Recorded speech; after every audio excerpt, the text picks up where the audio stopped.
2024 మే జూన్లో పార్లమెంట్ జరిగింది, గుండు సున్నా ఇచ్చిండ్రు, మీ పార్టీని మార్చరికి పంపించారు. నేనేం తప్పు మాట్లాడిన అధ్యక్ష? ఏమన్నా నేను ఆనాడు మీరు అధికారంలో ఉన్నారు, స్టేచర్ ఉండే, తర్వాత ప్రతిపక్షం స్టేచర్ పడిపోయింది, ఆ తర్వాత గుండు సున్నా వచ్చి 8 డిపాజిట్లు పోయినాక మార్చరీలకు పోయిందని అన్న అధ్యక్ష. నేనేమన్నా అధ్యక్ష? అందులో తప్పేముంది అధ్యక్ష? బీఆర్ఎస్ ఈరోజు మార్చరీలో ఉందని నేను చెప్పిన అధ్యక్ష. దాన్ని ఒక వ్యక్తిని అన్నట్టుగాను, పెద్ద ఆయన్ని చంద్రశేఖరరావు గారు నేను అన్నట్టుగా హరీష్ రావు గారు, కేటీఆర్ గారు చిత్రీకరిస్తున్నారు అధ్యక్ష. అంత కుత్సిత స్వభావం నాకు లేదు అధ్యక్ష. చంద్రశేఖరరావు గారి దగ్గర ఉన్న కుర్చీని 4 కోట్ల తెలంగాణ ప్రజలు గుంజుకొని నన్ను తెచ్చి ఇక్కడ కూర్చోబెట్టారు అధ్యక్ష. ఇంకేముంది అధ్యక్ష చంద్రశేఖరరావు గారి దగ్గర నేను తీసుకోవడానికి?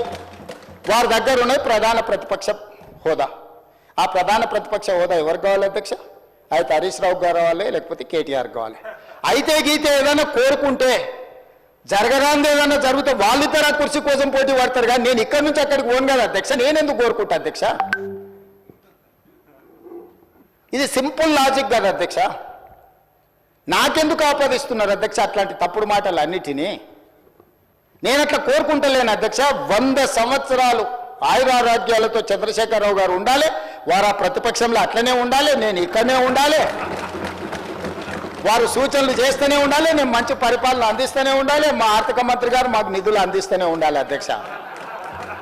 ఇది మా ఆలోచన అధ్యక్ష, ఇది మా భవిష్యత్ కార్యాచరణ. నేనెందుకు కోరుకుంటా అధ్యక్ష? నాకెందుకు? వాళ్ళు సరిపోను అన్నట్టు మళ్ళీ నేను కావాలా? వాళ్ళ ఇంట్లోనే పోటీలు పడుతారు నలుగురు, ఎవరు అందులోకి రావాలను. మా మిత్రుడు మహేశ్వర్ రెడ్డి గారు కూడా ఉన్నారు. మంచి మనసు ఉంటే మాతో పాటు ఇక్కడ కూర్చుంటాడు, ఈ రోజు కాకపోతే రేపైనా. ఏమున్నది అధ్యక్ష, నాకు మంచి ఫ్రెండే, నేనేం కాదంటలేను అధ్యక్ష.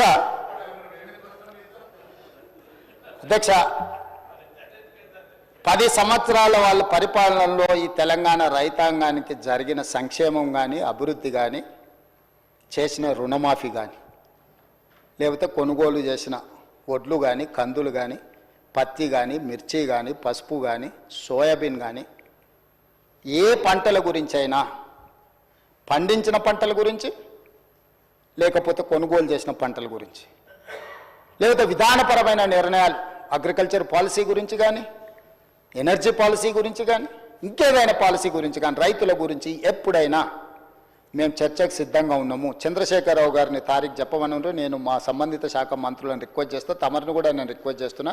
ప్రధాన ప్రతిపక్ష నాయకుడు గారు ఒకవేళ ఏదైనా సూచన చేస్తే, any specific discussion on the subject, మాకేం అభ్యంతరం లేదు అధ్యక్ష. నేను కూడా మిమ్మల్ని విజ్ఞప్తి చేస్తున్నా, రైతులకు సంబంధించిన దాని మీద వారు ఎప్పుడు అడిగినా మనం చర్చ చేద్దాం అధ్యక్ష.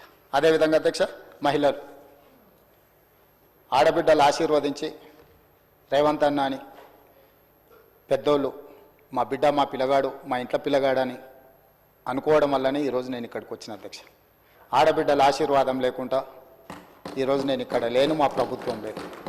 కాంగ్రెస్ పార్టీ మీకు తెలుసు, ఈ దేశానికి ఉక్కు మహిళగా ప్రధానమంత్రి శ్రీమతి ఇందిరాగాంధీని కాంగ్రెస్ పార్టీ చేసింది. ఈ దేశానికి రాష్ట్రపతిగా ప్రతిభా పాటిల్ని కాంగ్రెస్ పార్టీ చేసింది.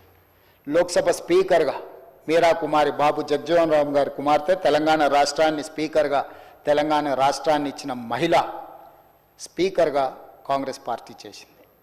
శ్రీమతి సోనియా గాంధీ గారు యూపీఏ చైర్పర్సన్గా తెలంగాణ రాష్ట్రాన్ని ఇచ్చిండ్రు. వారు సుదీర్ఘకాలం కాంగ్రెస్ పార్టీ అధ్యక్షురాలుగా పనిచేసిండ్రు. మహిళా నాయకత్వాన్ని ఆమోదిస్తూనే మహిళల యొక్క సాధికారికత కోసం మేము నిరంతరం ప్రయాణం చేస్తూనే ఉన్నాం అధ్యక్ష. మహిళల గురించి ఏ రోజు కూడా మేము వాళ్ళలాగా తక్కువ అంచనా వేయలేదు అధ్యక్ష. మొదటి 5 సంవత్సరాలు మంత్రివర్గంలో మంత్రి ఇవ్వలేదు. మహిళల పట్ల వాళ్ళకున్న గౌరవం ఆ ఒక్క ఉదాహరణ చాలా అధ్యక్ష. అందుకే కాంగ్రెస్ పార్టీ అధికారంలోకి వచ్చిన మరుక్షణం 7 తారీఖు నాడు మేము బాధ్యత తీసుకుంటే 9 తారీఖు నాడు ఇదే శాసనసభ ప్రాంగణంలో ఆలస్యం చేయొద్దన్న ఆలోచనతోటి మహాలక్ష్మి పథకం ద్వారా ఆర్టీసీలో రాష్ట్ర నలుమూలలు ఎక్కడికైనా వెళ్ళొచ్చు. పండుగ పూట అమ్మగారింటికి వెళ్ళాలన్నా, లేకపోతే ఇతర పండుగలకు అమ్మోరిని దర్శించుకోవాలన్నా, ఇంటాయననో లేకపోతే కన్న కొడుకునో బస్ కిరాయిలు అడిగి బస్సు ఛార్జీలు ఇస్తేనే వెళ్ళినట్టు, లేకపోతే దుఃఖాన్ని కడుపులో దిగమింగుకొని ఇంటి పట్టున ఉన్న ఆడబిడ్డలకు స్వేచ్ఛను కల్పించాలన్న ఆలోచనతో ఉద్యోగాలకు వెళ్ళే, చదువుకోవడానికి వెళ్ళే ఆడపిల్లలకి ఎవరికి ఈ ఇబ్బంది జరగొద్దని మహాలక్ష్మి పథకం ద్వారా రాష్ట్రంలో మొత్తము నలుమూలల ఆర్టీసీలో ఉచిత బస్సు ప్రయాణాన్ని డిసెంబర్ 9, 2029 నాడు ఇదే ప్రాంగణంలో తమ అనుమతితో ప్రారంభించుకున్నాం అధ్యక్ష.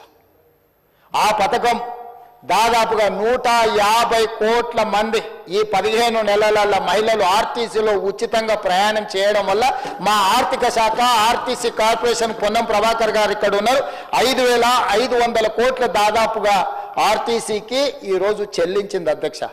ఈ దేశంలోనే మహిళలకు రాష్ట్రంలో ఎక్కడి నుంచి ఎక్కడికైనా అమ్మగారింటికి వెళ్ళాలన్నా, అమ్మవారిని దర్శించుకోవాలన్నా, రాష్ట్రంలో ఎక్కడి నుంచి ఎక్కడికి వెళ్ళాలన్నా, ఎక్కడ చేయి చూపించినా ఆ బస్సు ఆపి బస్సులో ఆడబిడ్డను ఎక్కించుకొని వాళ్ళు దగ్గర దించి ఈరోజు మహాలక్ష్మి పథకాన్ని ఆడబిడ్డలకు అమలు చేసిన రాష్ట్రం తెలంగాణ రాష్ట్రం.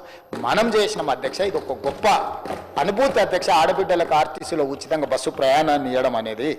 అదేవిధంగా అధ్యక్ష, మహాలక్ష్మి పథకం ద్వారా 500 రూపాయలకి సిలిండర్ ఇస్తున్నాం అధ్యక్ష. ఆనాడు దీపం పథకం ద్వారా కట్టెల పొయ్యితోని ఊది ఊది ఆ పొగ ఊపిరితిత్తులకు పోయి కళ్ళలకు పోయి క్యాన్సర్ వచ్చి ఆడబిడ్డలు చచ్చిపోతుంటే శ్రీమతి సోనియా గాంధీ గారు ఆలోచన చేసి కట్టెల పొయ్యి నుంచి విముక్తి కలిగించాలి ఆడబిడ్డలకు అని ఆలోచన చేసి దీపం పథకం ద్వారా గ్యాస్ పొయ్యి సిలిండర్ అన్నిటినీ వాళ్లకు 400 రూపాయలకు ఆ రోజు సిలిండర్ ఇస్తే ధరలు పెరిగి 1200 అయింది అధ్యక్ష. మళ్ళీ కట్టెల పొయ్యి పరిస్థితి ఆడబిడ్డలకు వస్తే వాళ్ళకు విముక్తి కలిగించాలని 500 రూపాయలకి సిలిండర్ ఇవ్వాలి అని 500 రూపాయలకి సిలిండర్ ఇస్తున్న రాష్ట్ర ప్రభుత్వం మనది. ఆ శాఖ నిర్వహిస్తున్న ఉత్తమ్ కుమార్ రెడ్డి, ఆర్థిక మంత్రి బట్టి విక్రమార్క గారని నేను చెప్పదలుచుకున్న అధ్యక్ష. ఇదే కాదు, ఈరోజు పేదలకు వ్యవసాయానికి ఉచిత కరెంటు, మరి పట్టణాలలో లేకపోతే గ్రామాలలో ఉన్న పేదలు ఉచిత కరెంటు ప్రయోజనం మాకు రావడం లేదు, మీరు చూడాలి అని అంటే ప్రతి పేదవాడి ఇంటికి 200 యూనిట్ల వరకు ఉచితంగా కరెంటు ఇవ్వాలి అని చెప్పి ఈరోజు 50 లక్షల కుటుంబాలకు ఈరోజు 200 యూనిట్లు ఉచిత కరెంటు ఇవ్వడం ద్వారా ప్రతి పేదవాడి ఇళ్లల్లో వెలుగులు అందిస్తూ దాదాపుగా 1775 కోట్ల రూపాయలు గృహజ్యోతి పథకం ద్వారా ఈ ఉచిత పథకాన్ని ఈరోజు పేదలకు అందుబాటులోకి తీసుకొచ్చి ఆడబిడ్డల కళ్ళల్లో వెలుగులు చూస్తున్నాం అధ్యక్ష. ఇది మా ప్రభుత్వం సాధించిన విజయం. అదేవిధంగా 43 లక్షల మంది సిలిండర్లు ఈరోజు ఉపయోగించుకుంటున్నారు అధ్యక్ష.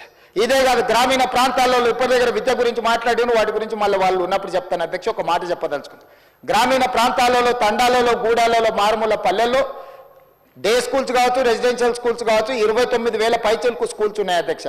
దాదాపు 5,000 పైచీలకు స్కూళ్ళు, సింగిల్ టీచర్ స్కూల్స్ ఆనాడు తండాలలో, గూడాలలో వాళ్ళు మూసేసారు అధ్యక్ష. ఆ స్కూళ్ళు మూసేస్తే ఆ స్కూళ్లను ఎవరికో కాంట్రాక్టర్లు అక్కడ పనులు చేస్తుంటే ఆ స్కూళ్ళ నిర్వహణ సరిగ్గా లేకపోవడం వల్ల మహిళా సంఘాలకు, ఆడబిడ్డలకు అమ్మ ఆదర్శ పాఠశాల పేరు మీద ఆ స్కూళ్ళ రిపేర్సు, రినోవేషను, మెయింటెనెన్స్ మొత్తం ఆడబిడ్డలకు ఇచ్చి స్కూల్లో టీచర్లకు అక్కడ